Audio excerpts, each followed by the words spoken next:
পিতামাতা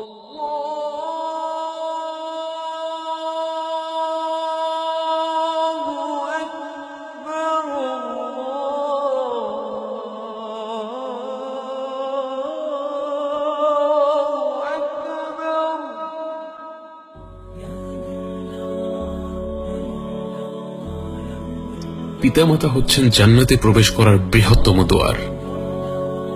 আল ওয়ালিদু আওসাতু আবওয়াবিল জান্নাহ।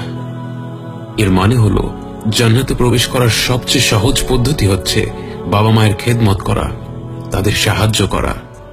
নবীজি সাল্লাল্লাহু আলাইহি ওয়াসাল্লাম বলেন, রিদার রব্বি ফি রিদাল ওয়ালিদ ওয়া সাখাতুর রব্বি ফি সাখাতিল ওয়ালিদ। আল্লাহ তাআলার আনন্দ পিতামাতার আনন্দে, আর আল্লাহ তাআলার রাগ পিতামাতার রাগে। মুসনাদ ইমাম আহমদ এবং সুনান আবু দাউদ গ্রন্থে সেই বিখ্যাত হাদিসে বর্ণিত আছে, একজন সাহাবী সুদূর ইয়েমেন থেকে এসে রাসূল সাল্লাল্লাহু আলাইহি ওয়াসাল্লামকে বললেন, হে রাসূলুল্লাহ, আমি ইয়েমেন থেকে এসেছি আপনাকে বাইআত দিতে, আপনার পেছনে জিহাদ করতে। আমার বাবা মা কাঁদছিলেন, তারপরও আমি তাদের ছেড়ে চলে এসেছি আপনার পাশে থাকতে। তখন নবীজি সাল্লাল্লাহু আলাইহি ওয়াসাল্লাম বললেন, তুমি যদি সত্যি আল্লাহর সন্তুষ্টি চাও তাহলে শীঘ্রই তাদের কাছে ফিরে যাও এবং যেমন করে তুমি তাদের কাঁদিয়েছিলে তেমনি করে তাদেরকে হাসাও, তাদের আনন্দ দাও। এটাই ছিল আমাদের নবীজি সাল্লাল্লাহু আলাইহি ওয়াসাল্লামের বক্তব্য। তুমি বাবা মাকে দুঃখী করে জান্নাত লাভ করতে চাও?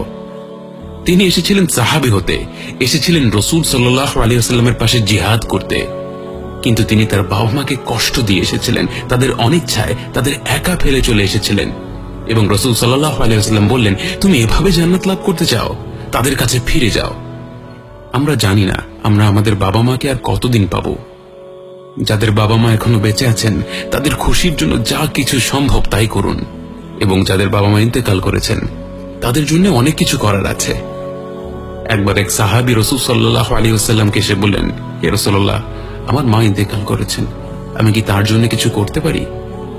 রাসূল সাল্লাল্লাহু আলাইহি ওয়াসাল্লাম বললেন, অবশ্যই, তার জন্য তুমি অনেক কিছুই করতে পারো।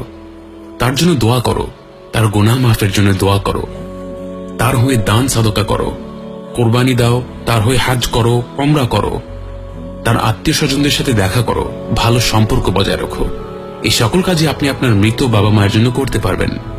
অনেক আত্মীয় স্বজনদের কথা আমাদের মনে থাকে না, কিন্তু আপনার বাবা মা বেঁচে থাকলে তারা হয়তো তাদের সাথে সম্পর্ক বজায় রাখতেন। এখন আপনার উচিত তাদের সাথে ভালো সম্পর্ক রাখা, তাদের সাথে দেখা সাক্ষাৎ করা।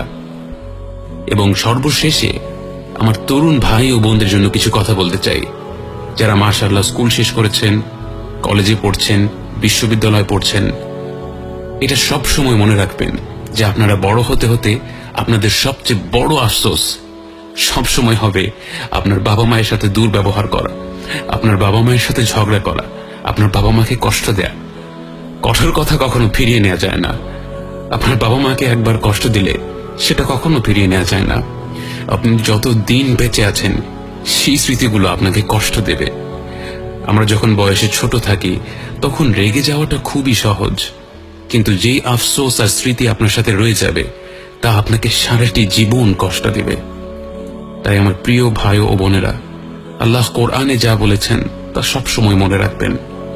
তোমরা বাবা মায়ের সাথে চমৎকার ব্যবহার করবে, এমনকি তাদের উফ পর্যন্ত বলবে না, তাদের সাথে খারাপ ব্যবহার করবে না। আপনারা আল্লাহর সন্তুষ্টি চাইলে আপনাদের সামনে দুটো দরজা আছে, আপনার মা এবং আপনার বাবা। তাদের খুশি রাখুন।